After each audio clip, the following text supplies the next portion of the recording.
This video is for someone who's trying to make a big choice right now and is struggling with it. You feel like you're at a fork in the road of life.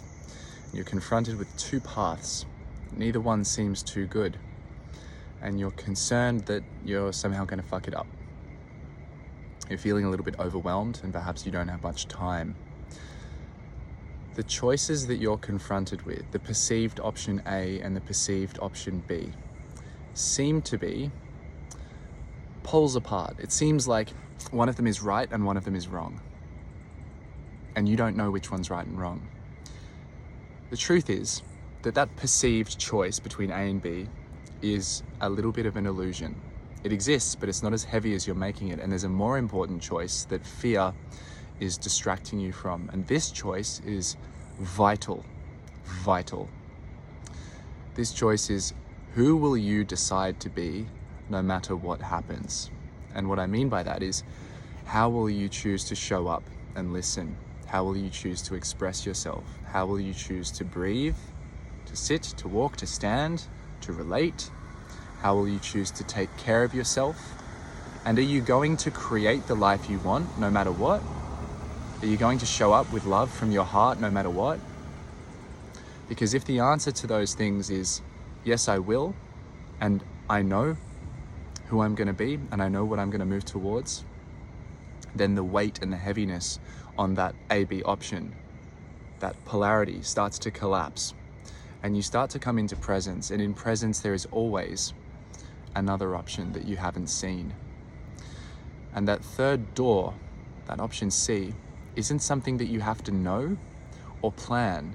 You simply drop into the state of being which you know you need to embody no matter what happens. Rain, hail, hell or high water. And somehow the path appears. And if you have to make a decision between A and B, then just make one. Toss a coin. But do it from your heart. Do it from that state of being where you know who you will choose to be. And it will give you options to work a non-linear path and to weave through life such that you don't end up at the dead end you thought you would end up at. There's always a way, or there's always a better outcome, even if you don't get exactly what you thought you wanted.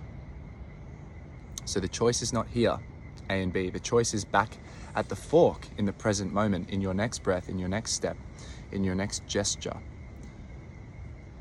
The choices you really need to make in life are much smaller than you think. They're not the boulders, these big heavy things, triumph, disaster. Remember, they're imposters. It's grains of sand. Always grains of sand, so light that they can be picked up by the wind. These choices that shape your life often are choices that you're not paying attention to because they seem so mundane, so subtle, so small. But if you want to start living a life which feels flowing and peaceful and creative, then you're going to need to start attuning to these small choices and to these internal heart-based choices. And when you do that, what life reflects back at you in the mirror or through your relationships and your practices and your projects and your career will be much gentler with you. And that gentleness brings a certain potency and a certain flow and a certain power which is not available when you try to micromanage the future 10 steps ahead, and when you stress out about option A or option B and you focus on a place that you haven't arrived at yet. So I hope this offers you some clarity. If you must make a decision anyway, then you might as well make the first decision before that next step. Who will I be? How will I show up? And if I'm not showing up as that now, then take care of that first. Move your fucking feet, get to work. Get in here, then make the choice.